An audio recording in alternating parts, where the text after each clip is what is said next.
amantes del terror y el misterio. En estas ocasiones compartiré una historia real que supera los límites de la imaginación. Este video contendrá imágenes fuertes. Pero antes de comenzar con el video, te sugiero que te suscribas al canal para que no te pierdas más contenido interesante como el que estás por ver. Espero que lo disfrutes. Te recuerdo que al final del video agregaré unas imágenes que son bastante gráficas, por lo cual te recomiendo bastante discreción. El caso de Clifford Hoyt, también conocido como el hombre que escapó del infierno. Clifford Hoyt es un ciudadano estadounidense que en la mañana del 5 de diciembre del año de 1999, en Maryland, sufrió un accidente automovilístico en la carretera Maple Grove. El choque fue desastroso. Clifford se salvó de milagro. Su fuerza de voluntad hizo que moviera su cuerpo herido a la carretera, donde colapsaría y caería en coma. Minutos más tarde, para su suerte, un camión pasó por el lugar, encontrando el horrible escenario. De inmediato llamó al 911. Ya en el hospital, se descubrió que Clifford no solo había entrado a un cuadro de coma, sino que también tenía varias fracturas, hemorragias internas y demás. Su recuperación fue muy lenta. Lo que los doctores no se imaginaban era que el hombre no solo luchaba por aquellas desgracias físicas que le habían dejado el accidente, sino que algo más ocurría en su interior. Una noche, según cuentan los enfermeros, se empezaron a escuchar gritos de desesperación de un hombre en el hospital, acompañado de golpes a la pared y sonidos angustiantes. Cuando entraron a la habitación de Clifford, encontraron al hombre completamente asustado y desquiciado. Por un momento pensaron que hasta los ojos se le iban a salir, por lo que tuvieron que agarrarlo entre varias personas que estaban ahí para aplicarle un calmante. Entre los llantos, el hombre explicaba que había estado en el infierno durante todo este tiempo. Las torturas que experimentó en aquel lugar eran inimaginables. Contó que en dicho lugar había brazos que lo perseguían, todo olía a azufre y a podrido, y que estaba lleno de fuego y lamentos. Su discurso era tan coherente, tan creíble, que era muy poco probable que todo lo que dijo que vivió haya sido por los medicamentos.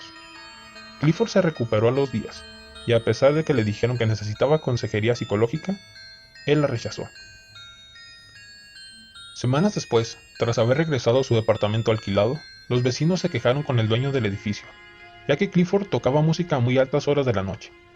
El señor, tras las quejas, se dirigió hacia el departamento de Clifford. Y tras no recibir ninguna respuesta a sus incesantes golpes a la puerta, decidió entrar con su llave maestra. Tal vez no me escucha debido al volumen de la música, pensó. Jamás imaginó lo que encontraría en el lugar. Clifford se encontraba en el piso, abrazando un enorme bloque de hielo.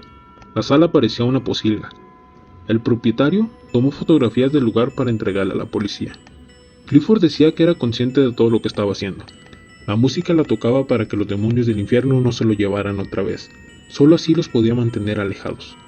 El bloque de hielo era porque no soportaba el calor que hacía en aquel lugar.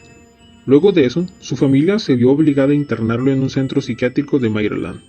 Los médicos aseguran que su comportamiento se debe al daño cerebral que sufrió en el accidente, pero que Clifford, al día de hoy, está convencido de que los demonios aún lo persiguen. Clifford Hoyt fue analizado por otros 2 terapeutas, en diferentes momentos, luego en la tarde y más a la noche.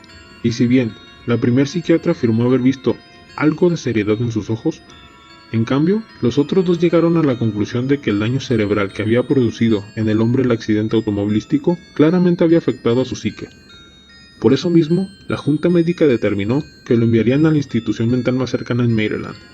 Y eso fue lo que sucedió. Aún así, el primer profesional médico dijo sentir como un cuchillo clavado en mi estómago antes de su traslado. Hice varias pasadas por su habitación. No se le permitió ninguna visita, pero me quedé allí, escuchando en la habitación contigua. Y entonces en la noche lo oí. Se oyó una risa, una mezcla entre una carcajada y un gruñido que ningún hombre en esta tierra podría replicar. Pero cuando abrí la puerta, Clifford se encontraba solo, todavía aferrándose a otra barra de hielo que le habían dado. Por eso, aun cuando firmé su traslado, desde entonces no creo que Clifford Hoyt haya estado mintiendo.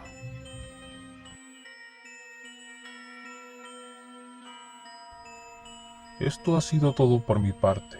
Si te gustó, no olvides suscribirte al canal, darle like al video y compartir el mismo con todos tus familiares y amigos. Hasta la próxima.